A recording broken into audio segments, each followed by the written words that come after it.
Примената на вештачката интелигенција на бојното поле некоја нарекуваат поглед во иднината. Роботите од новата генерација може да им служат како извидници или мамки, но и за демотирање на бомби. Овој им ја олесува работата на војниците со тоа што може да носи товар тежок над 450 килограми. Додека војниците патролираат, ако нешто го носи пакетот на место нив, тој има возможува да бидат побрзи при контакт со непријателот. Новите модели може да се движат по вода, се движат по мраз, се прекачуваат преку огради, маневрираат дури и при канализациони цевки.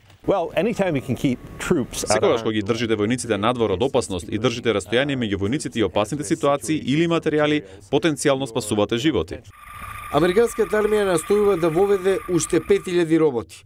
Во другите воени гранки се прават слични инвестиции поради страувањата дека Кина и Русија би можеле да ги надминат САД во користење на таквата технологија. Свесни сме дека нашите конкуренти сигурно бараат начини да ги користат во нивните формации и сметаме дека е многу важно да го сториме истото за да ја задржиме конкурентноста пред нив на долго рок. Американските технолошки стартапи се надпреваруваат на растечкиот пазар. Endeavor Robotics е една од двете компании кои се наоѓаат во правна битка. Во прашање владин договор вреден скоро половина милијарди долари за флота од роботи подготвени за бојното поле. Така ја зголемувате борбената моќ. Им дозволувате на роботите да ги преземат задачите што вообичаено ги вршат војници.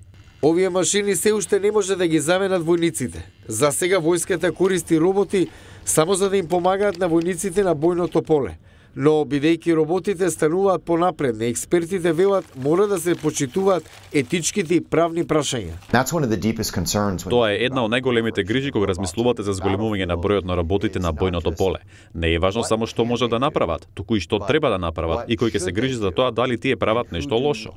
На овие прашања секако ќе бидат потребни одговори, бидејќи многу е поверојатно дека роботите ќе играат се поголема улога на идните боишта.